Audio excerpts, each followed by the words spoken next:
Hi everyone, this is Dirk. Welcome to my channel. We're taking a look at these two lenses today. Both cost $70 only. They are manual lenses. One is from Pergear, the other one is from 7Artisans. They are both 25mm f1.8. Of course, we can't expect miracles for $70, but let's take a look and see if one of them is performing better and if they're usable at all. I have to give the point for the best unboxing experience to 7Artisans. The packaging was premium and the entire unboxing experience felt superior over the Pergear.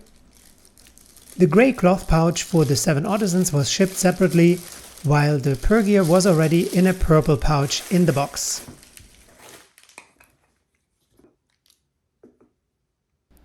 The silver front ring around the Pergear lens reminds me of the plastic chrome look of a toy car, something I don't really care much about. Both lenses have a stepless aperture ring, so that means it doesn't click when you're changing apertures. This is something filmmakers might prefer, but as photographer it is better to have this click to know exactly which aperture you're on. Plus you can switch apertures by accident. Also interesting to mention is that with the 25mm 7Artisans lens I received such a glue-on grip for the focus ring, something I'll never use. Overall, also attached to the camera, I prefer the looks of the 7Artisans lens. But hey, that's just the looks. And we should never judge a book by the cover, right? I ordered the 25mm Pergear on Amazon and the shipment got delayed, but I really wanted to finish this review. So I ordered another copy of this lens on the original website of Pergear. So Pergear shipped it out and both lenses arrived at the same time. Interesting to know, the copy that I received from Amazon came with a lens hood. A little metal screw-on lens hood. That's a nice addition. And the copy that I received from the original website from Pergear came without one. Now let's take a look at the sharpness and the contrast. In the center, the Pergear is a bit sharper at f1.8, but the 7Artisans has more contrast.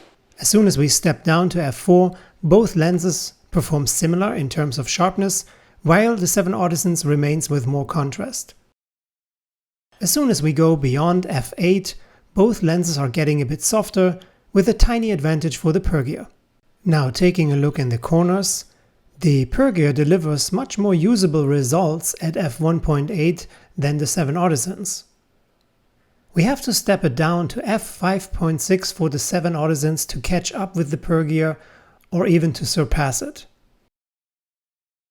Already here something became very obvious that I actually wanted to check with my next test. Here we're taking a look at distortions and vignetting. The 7Artisans has a much stronger barrel distortion compared to the Pergear. Vignetting is about the same on both lenses and you have to step it down to f5.6 in order to get rid of all the vignetting.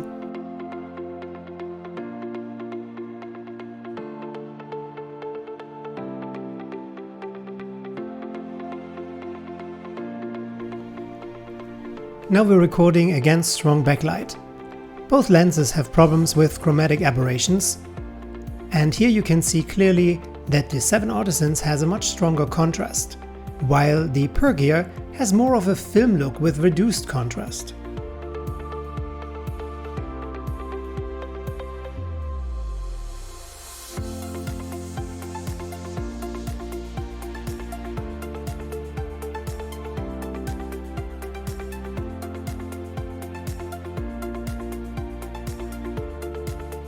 Of course, it's personal preference which look you prefer.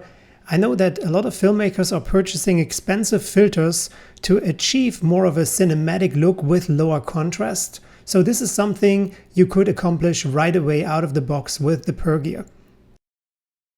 And I personally don't mind about it because it makes me look better. It doesn't show my wrinkles around my eyes so much. Enough of my vanity. Let's compare both lenses in broad daylight. So, one of these lenses is definitely not 25mm. The 7Artisans is so much wider than the Pergear. Shooting with identical settings, the images from the Pergear were darker, the colors rich and natural, versus the brighter images with a bit bleached out colors from the 7Artisans. The green square shows you where I focused, Zooming in, I was surprised to see so much more sharpness and details on the Pergear.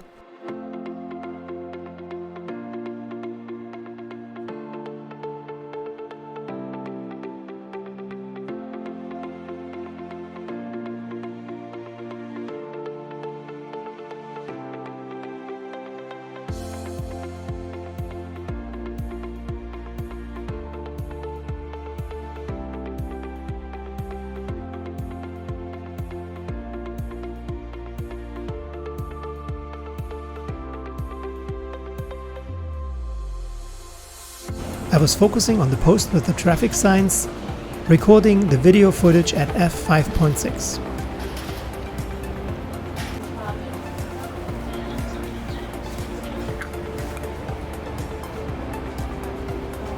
Now let's compare them side by side.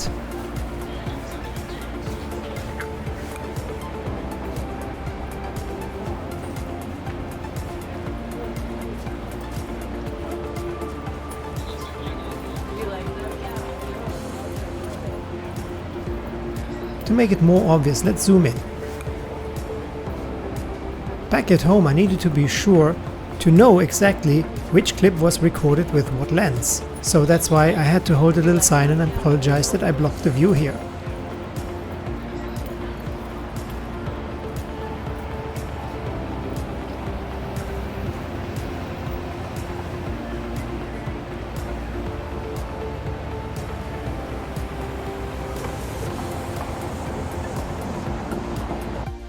Now let's talk about bokeh. They both perform very similar, but if you're zooming in, I really have to give it to the Pergear because the circles are perfectly shaped. Now what do you think? Is one of them worth buying? Is it worth spending $70 or should you save up a bit more money and buy a more premium lens? Let me know your thoughts in the comments below. If you like this, please leave a thumbs up and hit the subscribe button. Thanks so much for watching this video and I hope to see you soon again. Bye for now.